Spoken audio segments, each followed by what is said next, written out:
하나님께서 우리에게 주시는 말씀은 사도행전 27장 20절에서 26절의 말씀입니다. 제가 보는 성경으로 신약 235쪽입니다. 사도행전 27장 20절에서 26절 말씀, 제가 보는 성경으로 신약 235쪽입니다.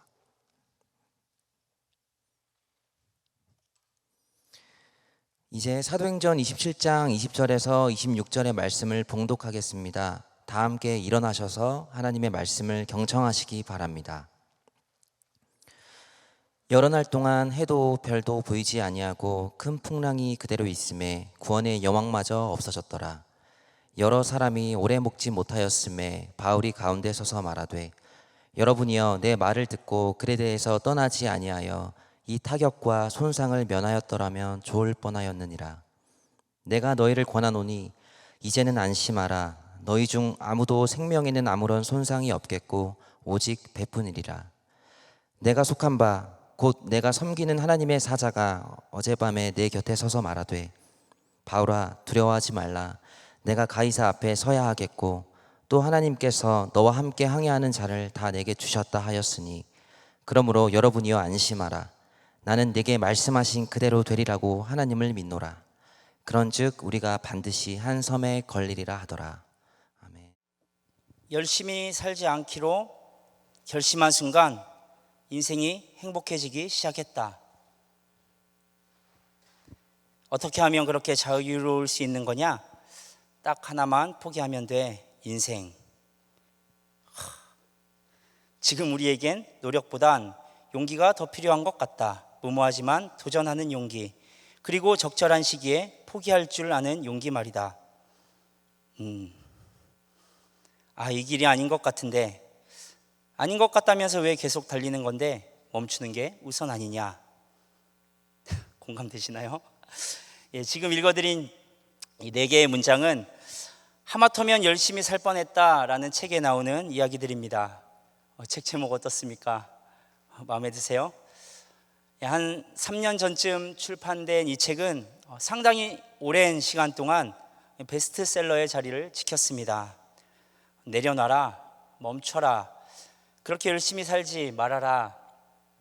우리가 살아가고 있는 이 사회의 분위기 속에서 정말 이상적이지 않고 어울리지 않는 이야기인데 공감한 사람들이 많았으니 많이 팔린 것이겠죠. 누구보다 열심히 살고는 있지만 또 누구보다 노력하고 살고 있지만 행복하지 않은 사람들, 또 불안과 초조로 가득한 삶을 살아가는 이 현대인들의 마음을 잘 대변한 책인 것 같습니다. 공무원을 준비하는 공시생이 50만 명이 넘어간다고 해요. 초등학생에게 장래 희망이 무엇이냐라고 물으면 공무원이다 라고 대답하는 아이들도 참 많다고 합니다. 수능 대신 공무원 시험을 준비하고요. 공무원이라는 직업은 좋은 결혼 상대가 되기도 하죠. 이런 사회적 분위기 가운데 LA타임즈는 한국에서 공무원이 되는 것은 하버드에 합격하는 것보다 어렵다라고 표현하기도 했습니다. 계속해서 무언가를 해야 하고 잠시라도 멈추면 뒤처지는 것 같고 새로운 것에 대한 도전이나 꿈을 쫓아 살아가는 것은 무모한 짓이다. 직장을 선택할 때도 미래가 확실히 보장되어 있는 곳인지가 참 중요한 이 사회 가운데, 그래서 공무원은 미래가 보장된 그런 직장, 또 이런 미래가 보장된 직장들이 인기가 많은 것 같습니다. 불확실함이라는 것이 우리에게 얼마나 큰 불안함을 주는지 보여주는 대표적인 모습이라고 할 수 있습니다. 이와는 반대로 확실한 증명이라는 것은 우리에게 평안함을 주는 것이죠. 증명된 확실함, 또 증명되지 않는 불확실함, 이것은 우리 삶에 큰 영향을 준다는 것은 어찌됐든 분명해 보입니다. 오늘 우리가 함께 읽은 본문 말씀도 증명에 관한 이야기입니다. 바울이 죄인의 신분으로 로마로 후송되는 가운데 유라굴로라 불리는 폭풍을 만나게 되는 거죠. 이 폭풍으로 인해 불확실한 많은 것들이 확실해지고 증명되지 않았던 많은 것들이 증명되는 거예요. 바울은 지금 비록 죄수의 몸이지만 그가 겪고 있는 모든 일이 하나님으로부터 인도되어지고 있는 사명의 길이라는 것을 증명하며 그와 더불어 우리 삶의 관건은 그 무엇도 아닌 하나님께 붙들려 있는지 그렇지 않은지에 달려있다라는 것을 보여주고 있습니다. 폭풍이 없었다면 편안할 수는 있지만 불확실했던 그 길이 이제 폭풍을 만난 순간 확실한 사명의 길로 증명되어진 것입니다. 여러분, 폭풍을 경험해 보신 분 혹시 계신가요? 유라굴로 같은 큰 폭풍을 우리가 경험해 보기는 쉽지 않죠. 그렇지만 영화 같은 것을 통해 간접적으로는 알고 있잖아요. 항해를 하고 있는 가운데 폭풍을 만나면 선택해야 하는 것이죠. 배를 가볍게 해서 그 폭풍을 견뎌내기 위해 바다로 던질 것이 무엇인지, 또 지금 우리에게 반드시 필요해 지켜야 할 것은 무엇인지를 말입니다. 한 조각의 빵이 큰 다이아몬드보다 귀해지는 순간이 찾아오는 거예요. 우리가 신앙인으로서 하나님을 고백하며 살아가는 사람들이라면 이 폭풍과 같은 고난은 우리가 붙잡고 있는 가치관과 우리의 정체성을 밝혀주는 도구가 되는 것입니다. 그런 관점에서 바라본다면 여러분의 인생, 우리의 인생에서 찾아오는 고난이라고 하는 것들은 참으로 힘들고 어렵고 피하고 싶은 것들이지만 없어서는 안 될 꼭 필요한 것이라고도 할 수 있는 것이죠. 그렇다면 여러분들 어떠십니까? 살아가며 만나는 이 폭풍과 같은 고난 가운데 그것을 어떻게 바라보고 견디고 계십니까? 고난의 시간이 사명을 가진 자로서 하나님을 바라보고 하나님 앞에서 우리의 삶과 신앙을 증명하는 시간이 될 수도, 또는 그저 지나가는 힘들고 어렵기만 한 환난의 순간이 될 수도 있다면 우리는 우리 삶에 찾아오는 고난을 어떻게 대해야 하느냐는 것이죠. 우리 인생에서 이 폭풍과 같은 고난을 만나는 순간 우리는 선택해야 합니다. 무엇을 붙잡을 것인가, 또 무엇을 버려야 할 것인가. 그리고 이 선택으로 나는 누구인지, 무엇을 가장 소중하게 여기는지, 무엇을 믿고 있는지, 또 무엇을 따라 살아가고 있는지가 증명되어지고 밝혀지게 되는 것이죠. 그래서 우리는 고민을 하잖아요. 하나님 앞에서 내가 우선적으로 드려야 할 것과 또 내 삶을 위해 사용해야 할 것들에 대해서 말입니다. 어떤 고민들은 너무나 쉬운 것일 수도 있지만 때때로 어떤 것들은 우리에게 쉽지 않은 결단을 요구하기도 하는 것이죠. 이렇게 주일에 하나님 앞에 예배 드리기 위해 시간을 드리는 것, 지금 이 자리에 함께하고 있는 여러분에게는 참 쉬운 선택일 수 있는 것이죠. 그런데 뭐가 자꾸 추가되는 거예요. 여러분 중에 일부는 예배는 드리지만 셀 모임까지는 좀 그렇지라고 생각할 수도 있습니다. 셀 모임까지는 잘 참여하더라도 여기 있는 대부분의 청년들이 저녁 예배를 드리고자 고려하지는 않습니다. 뭐라 하는 게 아니에요. 예를 드는 거죠. 아주 간단한 예를 들었지만 이런 것들 말고도 우리가 살아가는 가운데 수많은 것들에 대해 우리는 우선순위를 두고 행동하게 되는 것이죠. 물론 이 우선순위에는 여러 가지가 고려되고 또 신앙인에게는 하나님 앞에서라는 전제가 추가되기도 하지 않습니까? 아무런 고민도 하지 않는 것보다 이 하나님 앞에서 어떤 우선순위로 살아갈지를 고민하는 것만으로도 참 대단한 일이긴 한 것 같습니다. 그러나 우리가 살아가는 가운데 이렇게 여유 있게 선택할 수 있는 순간도 있지만 그렇게 여유 있게 선택할 수 없는 순간도 분명히 찾아올 것이라는 게 문제라는 것이죠. 진정한 증명의 순간. 이것저것 생각할 여유도 여건도 되지 않는 그런 가운데 이제 결정해야 할 순간이 우리에게는 반드시 찾아올 것입니다. 그때 우리가 방황하지 않고 고민하지 않고 우리의 선택을 단순하게 명확하게 해줄 한 가지가 바로 사명이라는 것입니다. 오늘 본문에 바울과 또 함께 배에 탄 사람들이 처한 상황이 어떤 것인지 다시 한번 보시죠. 본문 20절과 21절입니다. 함께 읽을까요? 여러 날 동안 해도 별도 보이지 아니하고 큰 풍랑이 그대로 있음에 구원의 여망마저 없어졌더라.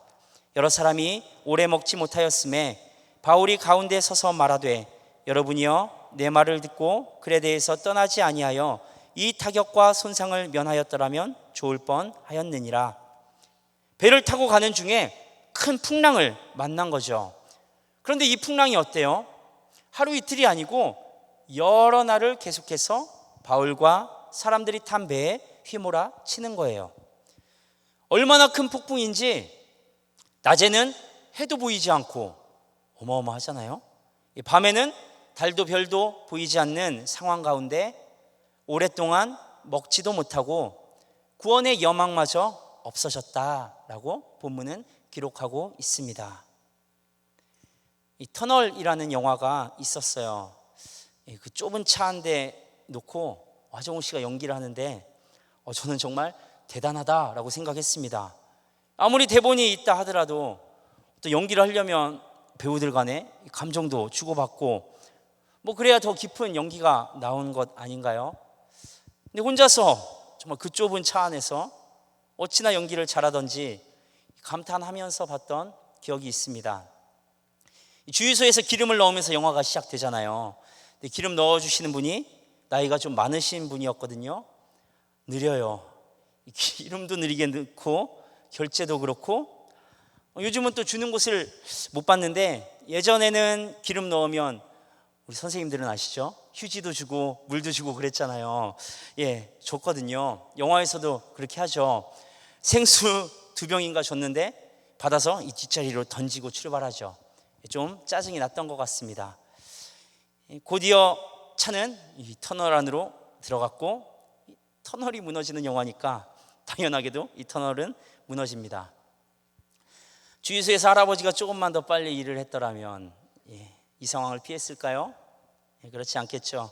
무너지는 영화니까 터널이 일찍 무너졌겠죠. 아무튼 이렇게 터널에 갇혔는데 처음엔 그렇게 급박해 보이지 않아요. 핸드폰으로 바깥이랑 연락도 되고 언제쯤 구조될 거예요. 구조될 날짜도 대략 알고 거기에 맞춰서 이제 찾아보니까 뭐 케이크도 있고 물도 있고 그렇잖아요.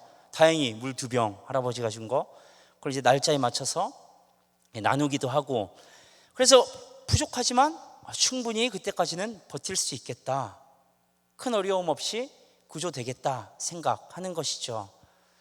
그런데 구조 작업이 예정처럼 이루어지지 않고 훨씬 더 긴 시간을 이 터널 안에 갇히게 됩니다.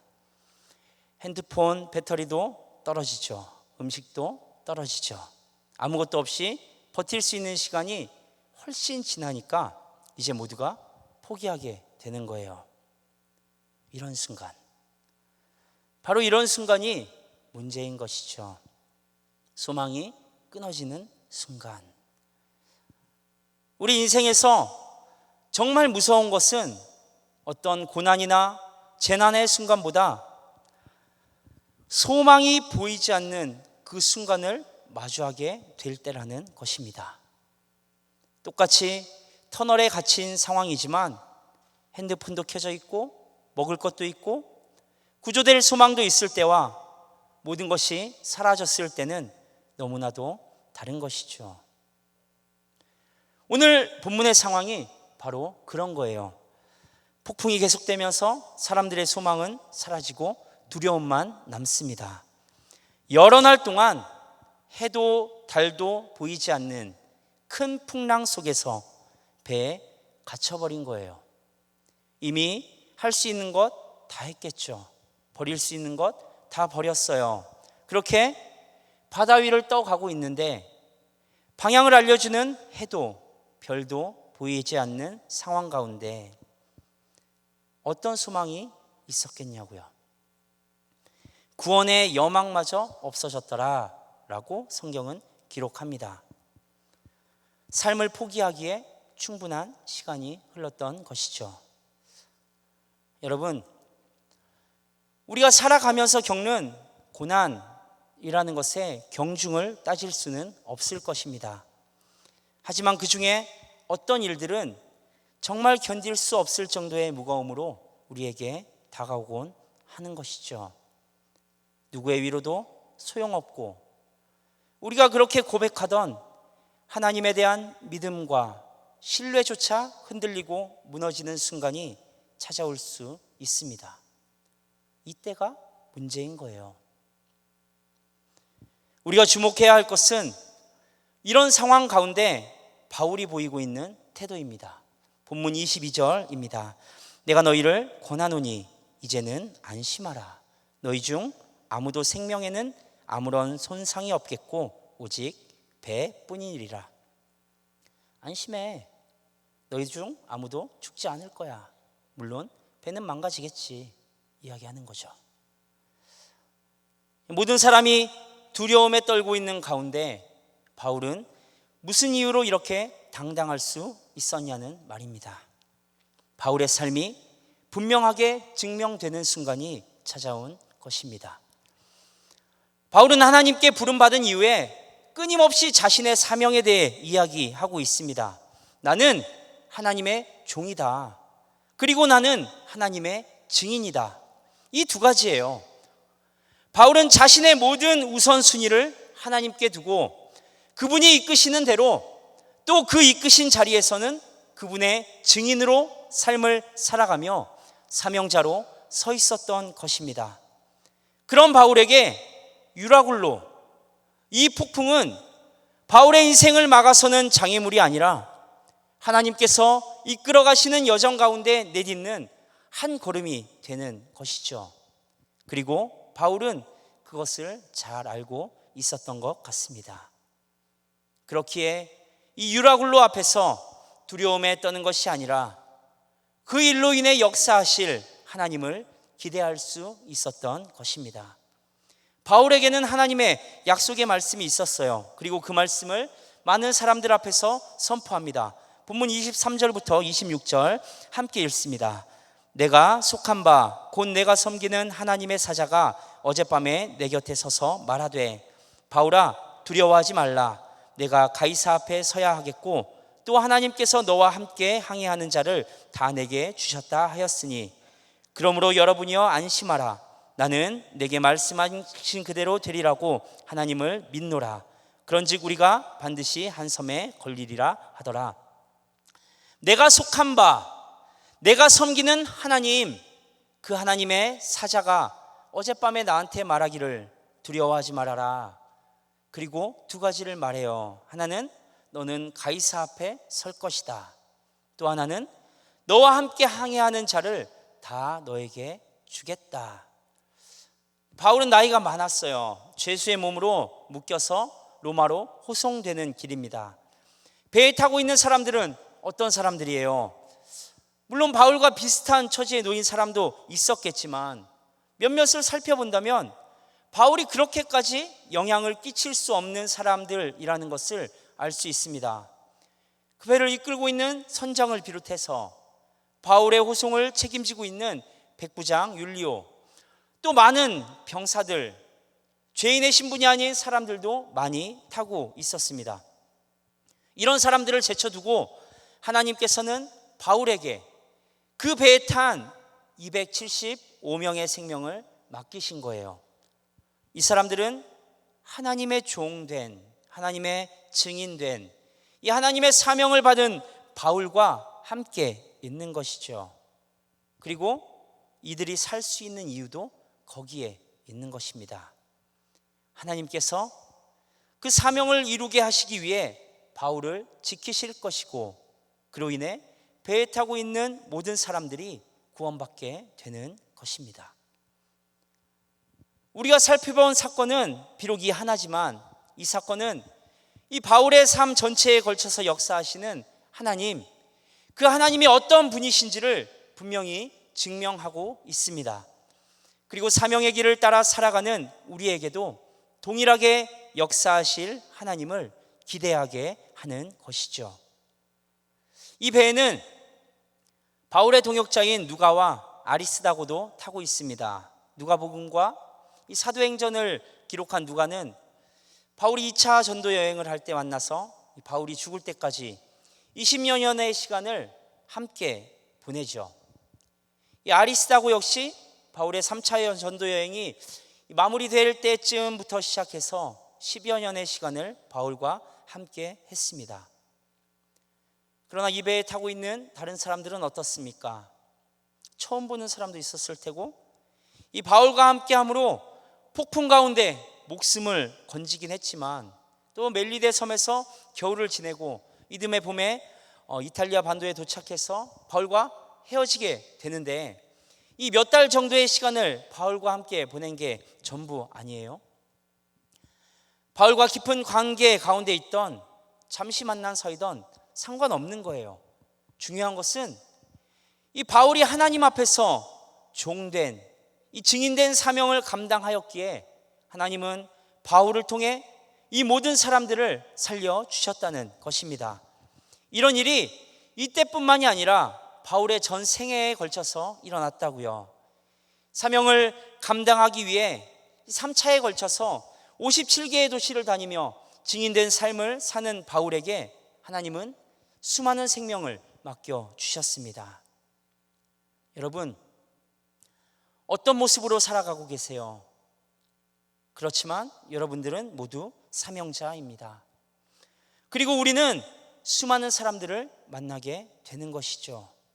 어떤 사람과는 아주 오랜 시간 함께 할 것이고, 혹은 몇 년, 몇 달, 단 며칠만 허락된 사람들도 있을 것입니다.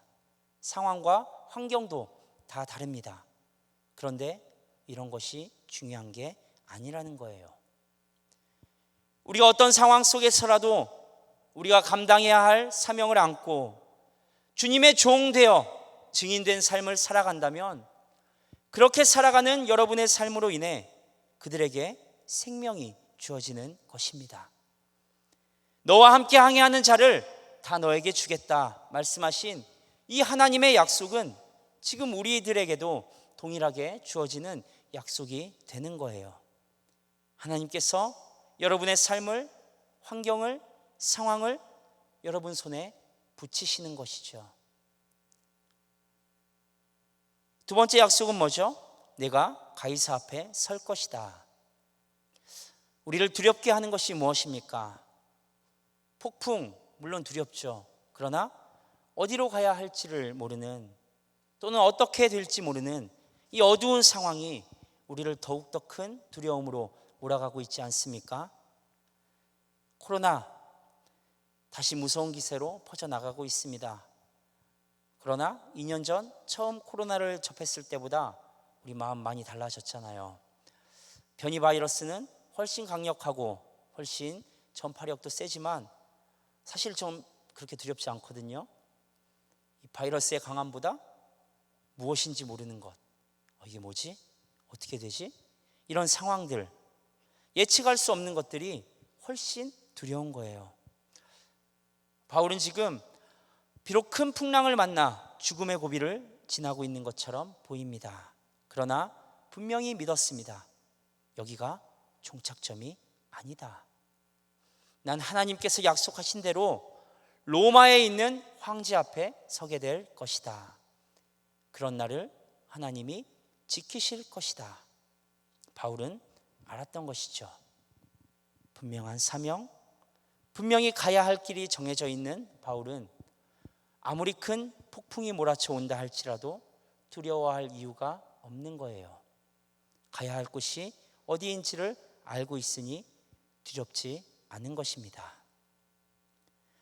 믿음의 사람들, 사명을 안고 사는 사람들에게 하나님이 주실 축복이 바로 이것입니다. 그 믿음의 길을 걷는 여러분에게도 분명히 보이실 하나님의 축복이 바로 이것입니다. 그 앞에서 우리는 고백할 수 있는 것이죠. 시편 23편의 다윗처럼 말입니다. 여호와는 나의 목자시니 내게 부족함이 없으리로다. 그가 나를 푸른 풀밭에 누이시며 쉴 만한 물가로 인도하시는도다. 내 영혼을 소생시키시고 자기 이름을 위하여 의의 길로 인도하시는도다. 내가 사망의 음침한 골짜기로 다닐지라도 해를 두려워하지 않을 것은 주께서 나와 함께 하심이라. 주의 지팡이와 막대기가 나를 안위하시나이다. 주께서 나와 함께 하심이라.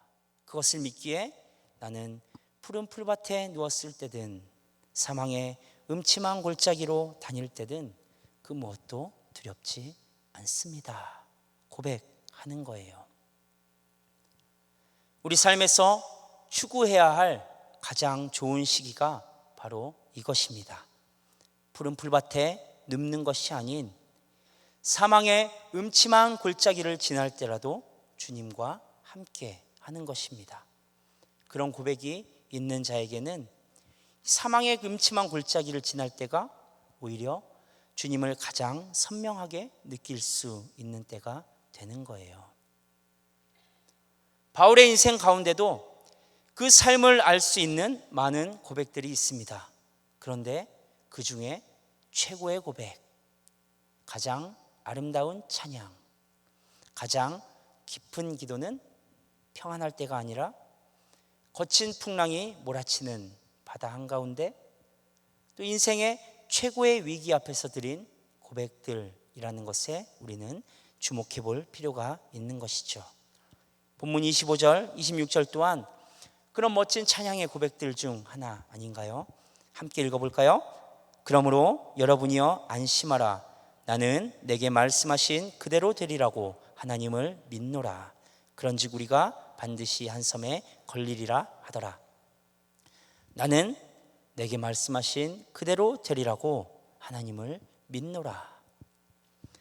이 바울의 믿음과 고백, 정말 쉽게 보이지만 고난 가운데 있는 자가 쉽게 할 수 있는 고백이 아닙니다. 폭풍 가운데 폭풍을 바라보는 자는 절대 할 수 없는, 하나님을 바라보는 자만이 할 수 있는 귀한 고백인 것이죠. 바울뿐만이 아닙니다. 성경에 나타난 수많은 믿음의 사람들은 평안 가운데 또 고난 가운데 하나님 앞에 올려드릴 자신들만의 고백이 있었습니다. 그렇다면 여러분들에게는 어떤 고백이 있습니까? 우리의 삶 속에서도 이런 하나님을 향한 믿음의 고백이 있어야 하지 않겠습니까? 고난의 크고 작음은 모두가 다르게 느낄 것입니다. 누군가에게는 간단한 일이, 또 누군가에게는 버틸 수 없는 광풍과 같은 일일 수도 있습니다. 작은 고난 앞에서는 우리도 하나님을 향한 믿음의 고백을 좀 더 쉽게 드릴 수 있는 것이죠. 그러나 아무것도 할 수 없는, 마치 유라굴로와 같은 폭풍 가운데 던져졌을 때 하나님을 향한 믿음의 고백을 드리기, 하나님을 온전히 신뢰하기는 생각처럼 쉽지 않은 것입니다. 그럴 때 드릴 믿음의 고백, 여러분에게는 있습니까? 그 고백이 평안할 때는 감사로, 성공 앞에서는 겸손으로, 고난 가운데서는 넘어지지 않을 힘으로 여러분들을 지킬 것입니다. 기도하겠습니다. 하나님, 우리에게도 주님을 향한 온전한 믿음의 고백이 있기를 소망합니다. 평안할 때 감사로, 성공 앞에서 겸손으로 고난 가운데 넘어지지 않을 하나님만을 온전히 신뢰함으로 나아갈 수 있는 믿음의 고백이 우리 삶 가운데 있길 소망합니다. 그런 믿음의 고백을 우리에게도 허락하여 주시고 또 그렇게 나아가는 우리에게 분명한 사명의 길을 보여주셔서 흔들리지 않고 주님 주시는 그 길 똑바로 나아갈 수 있는 우리 모두 될 수 있도록 인도하여 주옵소서. 우리의 삶을, 우리의 인생을 주님 앞에 올려드립니다. 그럴 때 우리의 모든 것을 붙여주신다 말씀하셨사오니 그 믿음으로 온전히 나아가는 우리들 다 되게 인도하여 주옵소서. 예수 그리스도의 이름으로 기도드리옵나이다. 아멘.